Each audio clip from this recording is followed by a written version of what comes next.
Welcome back. Are there prominent Black figures in Islamic history? In our segment today, we'll have an in-depth discussion about Black Muslims and the idea of Blackness through a historical Islamic lens. To have this engaging discussion, we have with us Imam Dawud Walid, co-author of Centering Black Narrative, Black Muslim Nobles Among the Early Pious Muslims. He is also the executive director of the Michigan's chapter of the Council on American-Islamic Relations and a member of the Michigan Muslim Community Council Imams Committee. Welcome to the show, Imam Dawud. Thank you very much. So, in your book, Centering Black Narratives, you talk a lot about the impact Black Muslims have had in Islamic history to where we are today. So why is it that you think Muslims specifically are finding ourselves in a place where Black people are being marginalized within our communities? How did we get here?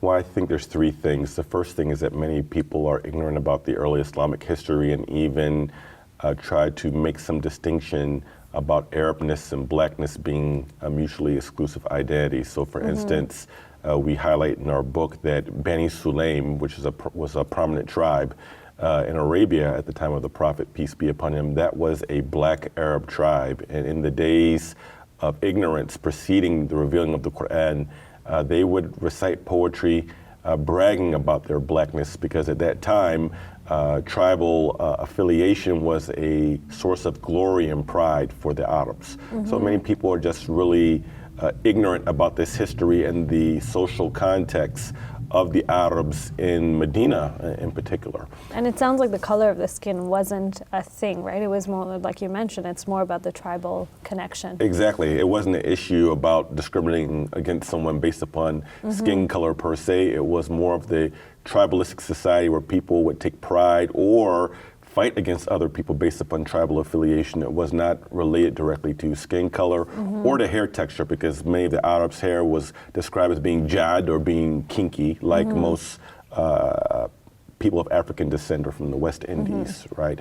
This is one point. The second point is during the rule of the Abbasid dynasty, those rulers began to favor marrying lighter-skinned women from Persia and from Europe, or having children, siring children by lighter-skinned women, and this set up a type of classist system where the people who were the rulers or the people who held the positional power were lighter skinned, and then it began to be an issue of class based upon skin color. Okay. This is a second issue that affected Muslims. We're talking about 1,200 years ago that this started. It's not a new phenomenon. But what I also think has added on to the issue of anti-Blackness in our community is that we cannot underestimate the influence that colonialism had on Muslims and Muslim lands. When the British, when the French went into Muslim lands, colonized them, this bred a type of implicit anti-Blackness and inferiority complexes to their own cultures, and then centering whiteness or white normalcy is not only being more educated, more civilized, but even being more beautiful. And proof of this is that skin bleach cream in South Asia, in Arab countries in Africa, such as Fair and Lovely, we're talking about this is a multi-billion-dollar industry of where companies owned by Europeans are selling skin bleach cream in Pakistan, India, Bangladesh. I've seen ads even now. Egypt to Senegal, right? And there's an impact of how standards of beauty have been influenced and has been made hyper through the issue of colonialization. So when even the name Fair and Lovely, like I don't even like using that term fair, because then would that make my skin color unfair? Like fairness is, like the word fair is connected with like being something good, right? So we have a lot to work through, but there's a number of influences of why we have not just colorism, but anti-Blackness that exists within the Muslim community that needs to be dealt with. So would it be also important to start thinking about this from cultural practices, and that was a culture at the time, so it's not like the religion was advocating for this? Well, definitely. If you look at religious texts, the Quran is actually the only religious text you can find that actually gives incentives and talks about the merits of freeing slaves. The Prophet Muhammad, prayers and peace be upon him, at the time of his death, all the people that he had that had come in contact with who were slaves that came underneath his custodianship, those people had been freed, had been liberated. So he didn't own any slaves at the time of his passing. Umar ibn al-Khattab, he freed so many slaves when he was the caliph, the second caliph of Islam, and it is estimated that Ali ibn Abi Talib, who was the fourth caliph, it's estimated that he freed personally up to 1,000 people from slavery. So it wasn't seen by those early Muslims, those saintly type of people, that there was any merit in owning slaves. To the contrary, they were abolitionists. So in your book, just going on, building from this, you talk about, you quote Dr. Sherman Jackson when he's comparing white supremacy to idolism, and I think that's very relevant to this conversation in our times today. So explain to me how he was doing that and what point you were trying to make with that. Well, Dr. Sherman Abdul Hakim Jackson, which is an Islamic scholar, teaches at the University of Southern California, he said that white supremacy is the modern day idolatry, right? So you have this situation of where Europe came and basically colonialized most of the darker world, then began to not only impose its way of life or white normalcy, but actually in its imposing this white normalcy, that in order to be civilized, in order to be refined, that other people need to copy their systems of government, their cultural habits, right?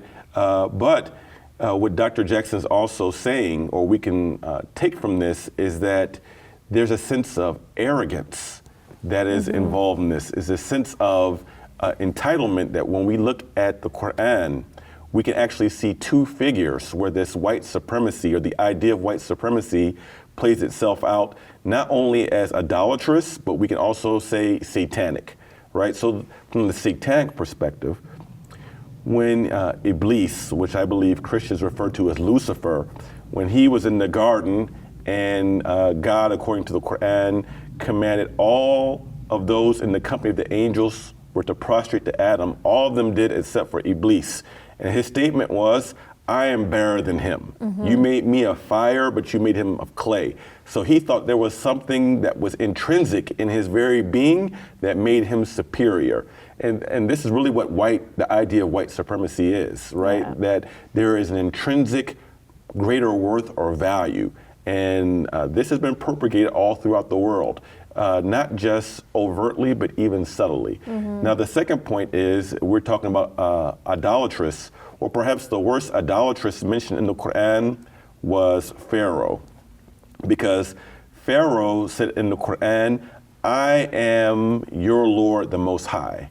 So he perceived himself, he took himself as a god, and he perceived himself to be the very reason for the existence of creation, and he imposed that not only upon his own people, but also on the children of Israel. So when we talk about the imposing of white normalcy, when we talk about the issue of global, the idea of global white supremacy, how it plays itself out economically, how it plays itself out regarding culture, how it plays itself out of trying to impose ways of life and political systems upon other people, then this is where we can see that it's a type of modern day idolatry.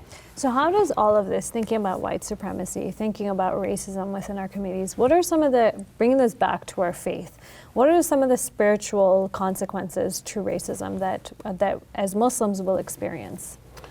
Well, racism is a disease of the heart first. It's a spiritual malady, we can say. It's something inside the person's heart. So in order to fix the issue, there has to be spiritual remedies first. It just can't be something intellectual. But for the person, there are two victims, this spiritual malady. There is first the one who is the object of the racism. Okay. And then there is the perpetrator of racism that is doing harm to their own soul, right, by performing the racism. So the object of the racism, they not only can be marginalized from the community or marginalized in society, not having equal access to economic opportunities, education, marriage, but this type of racism can also instill inferiority complexes, so what's called internalized oppression, where the object of the racism can then begin to believe what is being said about them or how they're treated and think that this is what they deserve, and look at the racist as actually being better than them in some ways. This is a problem. The other, for the racists themselves, it can cause them to have arrogance. Arrogance is a major sin, and they can take on the attributes of Pharaoh and Iblis, two accursed beings that are mentioned in the Quran. So I was actually watching a show, and there were mild undertone references to racism, and the characters in the movie are trying to explain to a child, and they're saying, look, these are just, racism doesn't have to be so overt and you're completely putting people down, but can be undertones where it's subtly mean about things. So how do you, for a lot of people, they might be hearing this conversation and they may say, okay, yeah, maybe I have some feelings like very subtle, and I don't think I'll go to the point where I'm arrogant or I'll become like Pharaoh. How do you address, what are some practical steps that people can take who feel like, yeah, maybe, you know what, I do have one or two racist tendencies that I'm conscious or not conscious about, and now I'm starting to address it? Well, none of us as human beings are infallible, and we all should be about the process of spiritual purification. Also in society, we all can take on implicit bias because we live in societies, we are informed by certain imagery, certain things that we read, and we can be involved in racism if not actively, passively involved in it. So what is very important for us as Muslims in particular, but all people, is to be involved in the process of contemplation as well as taking self-inventory. It's called muhasaba in the Arabic language, where we sit back and we look at not only our actions, but what thoughts or feelings that creep into our hearts. What comes into our minds? When we look at someone, do we automatically think someone is lesser than us? Or we just intrinsically or have reflex actions that we think someone is potentially more criminal or less educated just because of their physical appearance? When we get these types of thoughts that creep into our inside, we need to check ourselves and say, where does this come from, right? Why are we thinking this way? And then perhaps we need to go and try to interact more with those people that we have these problematic thoughts or ideas about. And that's part of the cure. One of the Islamic scholars of Islamic spirituality, Abu Hamid al-Ghazali, he says that when we have feelings of arrogance, where we think that people are lower than us, then our first reflex should be, or we should say to ourselves the opposite of what Iblis said. Iblis said, I'm better than him. Al-Ghazali said, no, he or she's better than me. Meaning there's probably something in that person I don't know, where they have a virtue, a fadl, or a merit that I don't have, and I should seek out and see what is that virtue, what is that piece of knowledge, what is something about their behavior, their etiquettes that they have that I don't have that maybe I need to implement.